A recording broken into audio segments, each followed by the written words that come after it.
नमस्कार, अपना उत्तराखंड में आप सभी का स्वागत है। मैं हूं नीलू और करते हैं आप खबरों की शुरुआत। सबसे पहले बात धनौल्टी से निर्दलीय विधायक प्रीतम सिंह पवार की, जो अब बीजेपी में शामिल हो गए हैं, जिन्होंने बीजेपी की सदस्यता ले ली है और बीजेपी की चुनावी कसरत रंग लाने लगी है।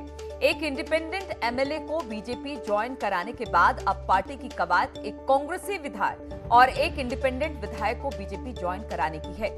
चुनावी साल में सभी पार्टियों की कोशिश रहती है कि मजबूत कैंडिडेट को अपनी पार्टी में शामिल कर ले। फिलहाल बीजेपी इसमें आगे नजर आ रही है।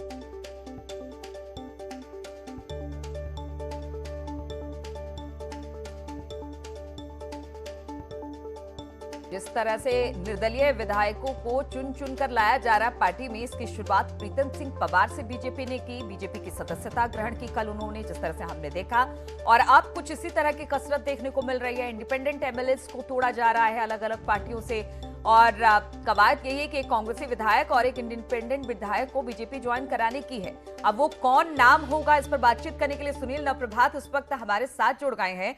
सुनील, कल हमने देखा कि जिस तरह से प्रीतम सिंह पवार बीजेपी में शामिल हुए, अब ये कयास लगाए जा रहे हैं कि कुछ और भी निर्दलीय उम्मीदवार बीजेपी में शामिल हो सकते हैं। कुछ नाम जो सामने आ रहे हो?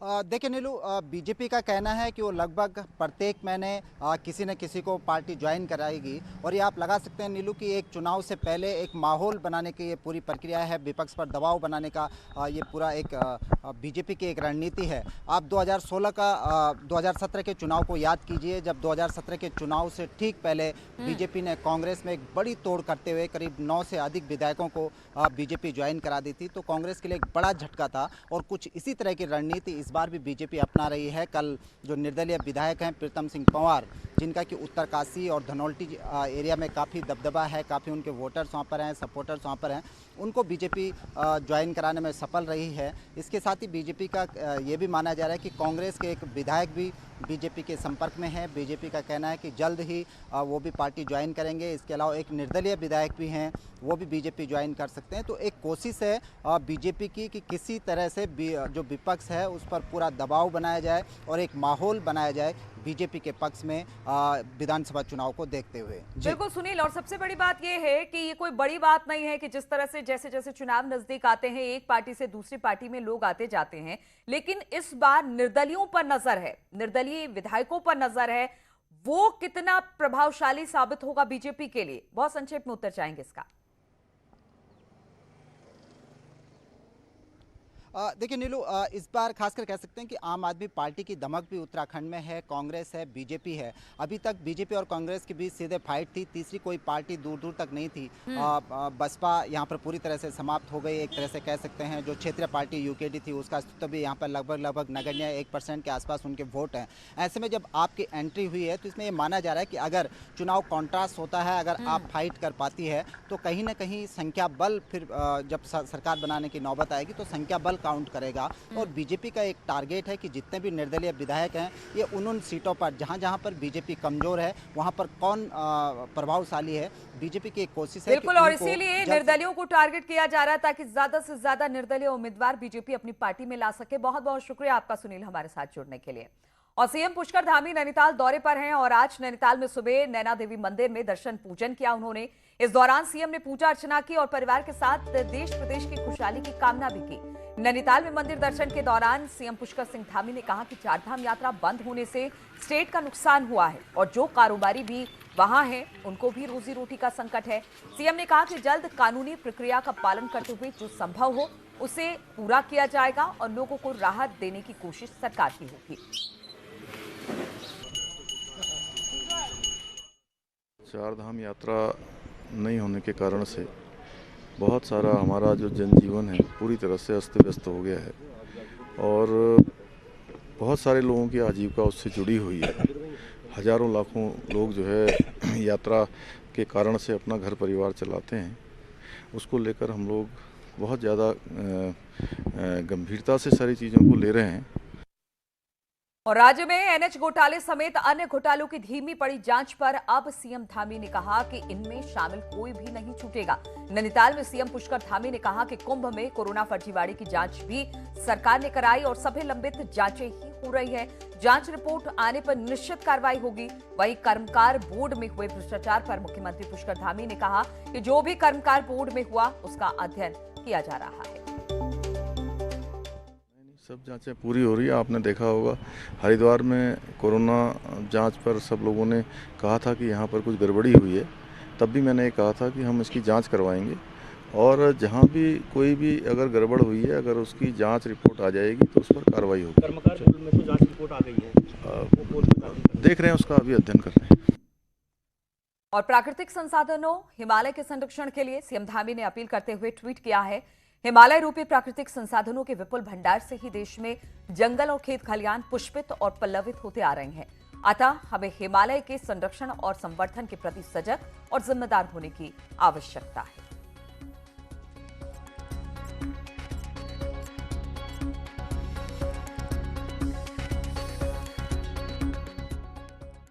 और करगिल युद्ध के हीरो और परमवीर चक्र विजेता कैप्टन विक्रम बत्रा की जयंती पर सीएम धामी ने ट्वीट कर श्रद्धांजलि दी। उन्होंने कहा कि भारत माता के सच्चे सपूत कारगिल युद्ध में शहादत को प्राप्त करने वाले परमवीर चक्र से सम्मानित कैप्टन विक्रम बत्रा जी की जयंती पर उन्हें शत शत नमन।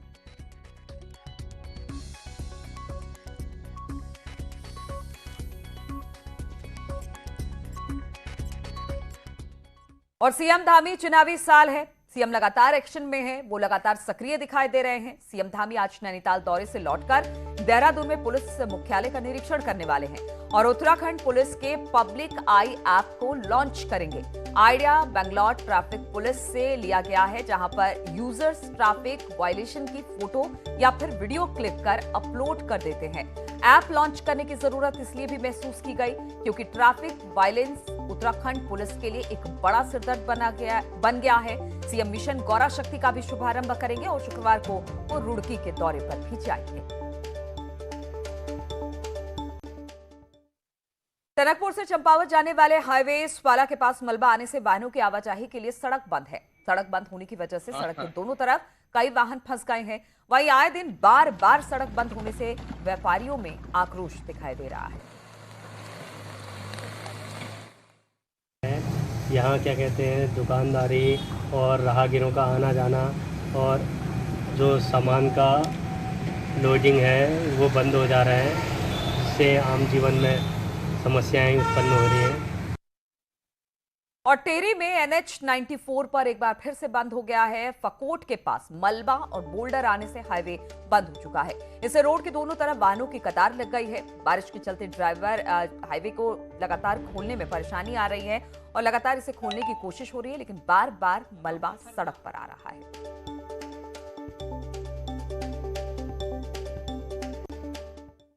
और रुद्रप्रयाग में लैंडस्लाइड से जिले के दोनों नेशनल हाईवे बंद हो गए हैं। बद्रीनाथ हाईवे नरकोटा और सिरोहबगड़ में बंद हो गया है, जबकि केदारनाथ हाईवे रुद्रप्रयाग तहसील के पास बंद हो चुका है। लगातार बारिश के चलते राष्ट्रीय राजमार्गों पर भारी लैंडस्लाइड हो गई।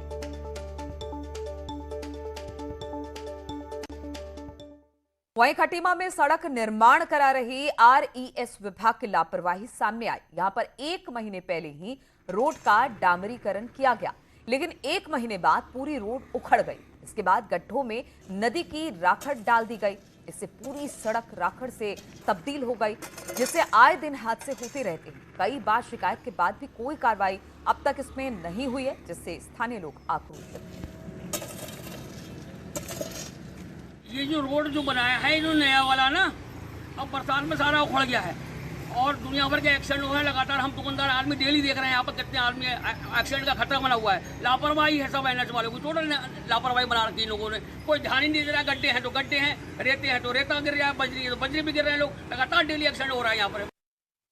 और अल्मोड़ा डीएम ने सभी लोगों को 10 सितंबर तक कोरोना की पहली वैक्सीन लगाने के अधिकारियों को निर्देश दिए हैं। डीएम ने एसडीएम को नोडल अधिकारी और बीडीओ को सहायक नोडल अधिकारी बनाया, जो जिले भर के गांव को रिपोर्ट बनाएंगे। इसके बाद गांव-गांव में कैंप लगाया जाएगा, जिससे कोई भी व्यक्ति वैक्सीन लगाने से ना छूट पाए। सभी लोग अपने अपने नज़दीकी केंद्रों में जाके वॉक इन भी सुविधा है करा सकते हैं। साथ ही सभी एसडीएम्स को इसमें नोडल अधिकारी और बीडीओज को सहायक नोडल अधिकारी बनाते हुए एक सर्वेक्षण करने के निर्देश भी दिए हैं कि गांव-गांव में ये सर्वे कर लिया जाए कि कितने लोग वैक्सीनेशन की फर्स्ट डोज से छूट गए हैं। और इस वक्त उत्तराखंड के बीच एक उत्तर प्रदेश से बड़ी खबर आ रही है। हम आपको बता दें, बीएसपी से जुड़ी बड़ी खबर है। अंसारी बंधुओं को हटा सकती है बीएसपी। मुख्तार और अफजाल को हटा सकती है बीएसपी। बीएसपी अध्यक्ष मायावती जल्द इस पर कोई फैसला ले सकती है। गाजीपुर से बीएसपी सांसद है अफजाल, मऊ से बीएसपी विधायक है मुख्तार, और अब बीएसपी से इन्हें हटाने की बात चल रही है। तो इस वक्त की बड़ी खबर हम आपको बता दें, बीएसपी से जुड़ी हुई अंसारी बंधुओं को हटा सकती है बीएसपी। मुख्तार और अफजाल दोनों को हटाने की बात हो रही है बीएसपी में। बीएसपी अध्यक्ष मायावती जल्द इस पर कोई फैसला भी ले सकती है। गाजीपुर से बीएसपी सांसद है अफजाल और मऊ से बीएसपी विधायक है मुख्तार, और अब बीएसपी से इन्हें हटाया जा सकता है। बातचीत करने के लिए मोहम्मद शबाब इस वक्त हमारे साथ जुड़ा है। शबाब, क्या खबर मिल रही है इसको लेकर?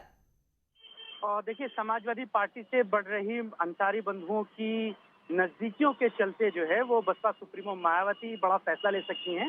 नीलू, आपको बता दूं कि अभी कुछ दिनों पहले ही अफजाल मुख्तार अंसारी के जो सबसे बड़े भाई हैं सिकबतुल्ला अंसारी, उन्होंने जो है समाजवादी पार्टी ज्वाइन की थी और उनके बेटे ने भी सपा का दामन थामा था। क्योंकि मुख्तार अंसारी इस वक्त जेल में बंद हैं और राजनीतिक क्राइसिस से उनका परिवार गुजर रहा है, इसलिए खबरों की अगर माने तो मुख्तार अंसारी और उनका परिवार भी बहुत जल्द जो है वो समाजवादी पार्टी का दामन थाम सकता है।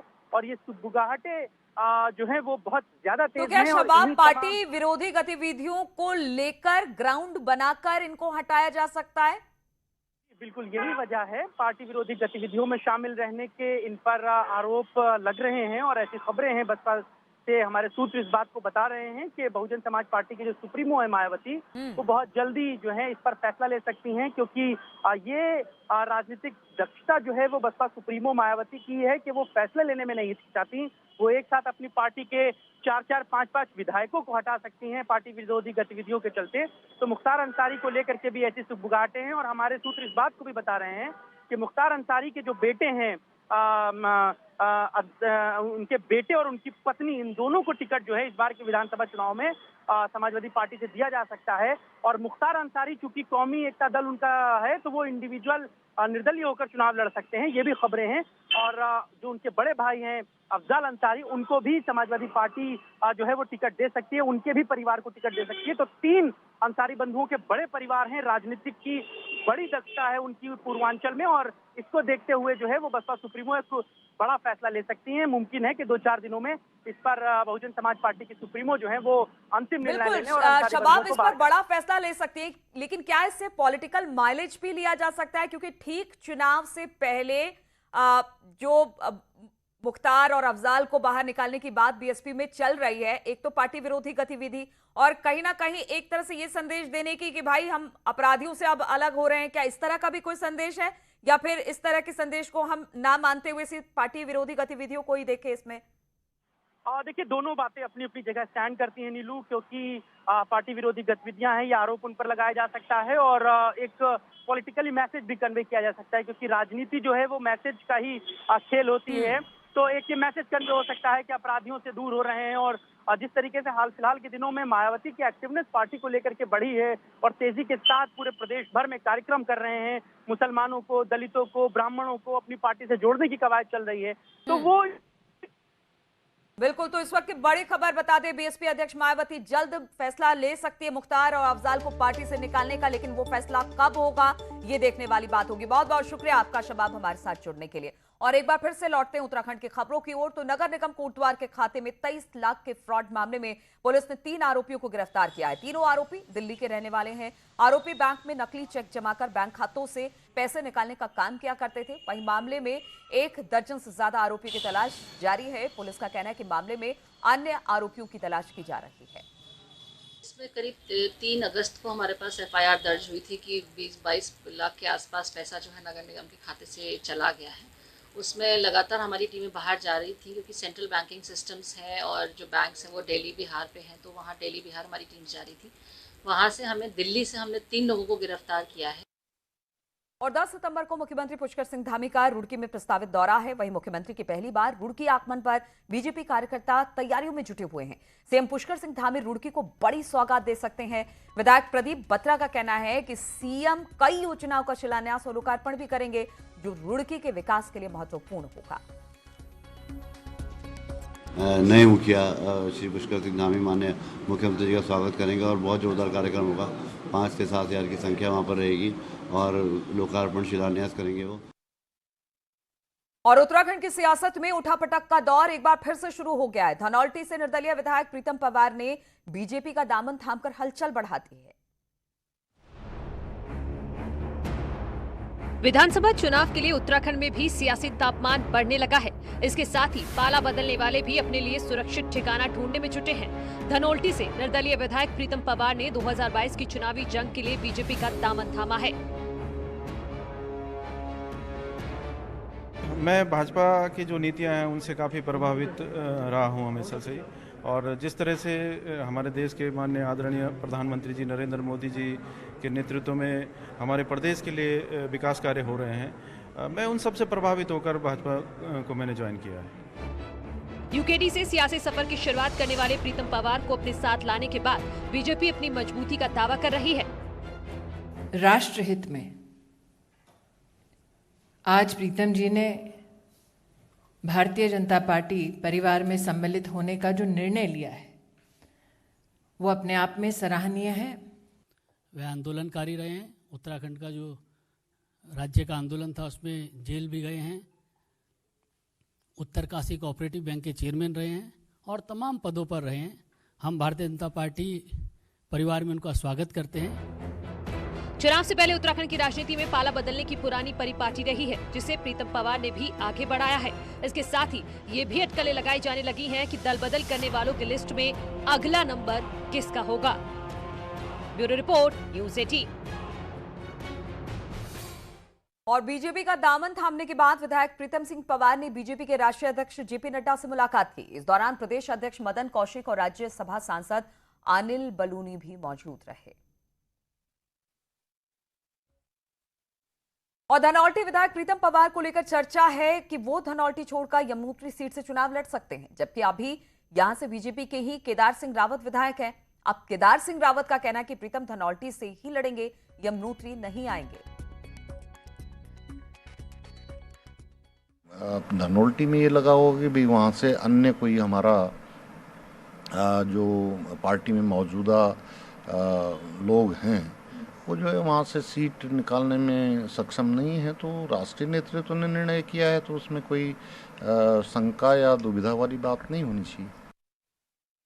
और चुनाव से चंद महीने दूर खड़ी बीजेपी में सब कुछ सामान्य नहीं चल रहा है, ये तो जग जाहिर है। लेकिन कांग्रेस से आए विधायकों की बीजेपी में भी एकजुटता पहली बार सामने आई, जिससे बीजेपी नेतृत्व के चेहरे पर टेंशन जरूर बढ़ गई है। आप ही कहते हो मीटिंग कर करके, प्रेसों में कहते हो कि विधायक जी हमारी। रायपुर सीट से विधायक उमेश शर्मा काऊ और मंत्री धन सिंह रावत के बीच विवाद क्या हुआ? बीजेपी और कांग्रेस छोड़कर बीजेपी में आए नेताओं की अंदरूनी लड़ाई खुलकर सड़क पर आ गई। 2016 में कांग्रेस से भाजपा बने उमेश शर्मा काऊ के समर्थन में हरक सिंह से लेकर सतपाल महाराज ने भी बाहें चढ़ा ली। नतीजा, मुख्यमंत्री को मोर्चे पर आना पड़ा। नाराज विधायक उमेश शर्मा काऊ और हरक सिंह से मुख्यमंत्री ने खुद बात की। नहीं, वो भी 5.5 साल हो गए, कितने एडजस्ट हो गए। उनके क्षेत्र में धामी जी ने बहुत घोषणाएं करी, जो उन्होंने कहा वो घोषणाएं करी, तो सरकार साथ में है, प्रदेश के अध्यक्ष से उनकी बात हुई है, सब लोग साथ है। अब देखिए थोड़ा बहुत ये सब देखिए राजनीति में हो कहीं भी हो, ये सब चीज़ें 2 सगी बहनें हों उनमें भी हो जाता है, 2 सगे भाई होते हैं उनको भी एडजस्ट नहीं हो पाते।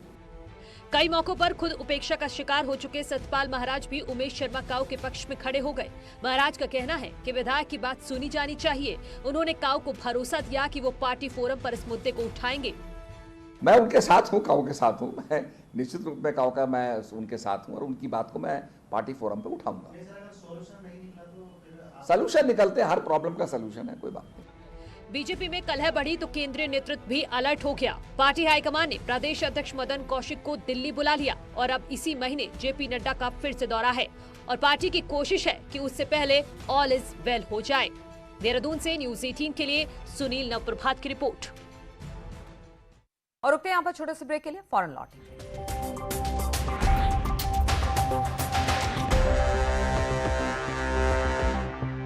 जमकर मारपीट,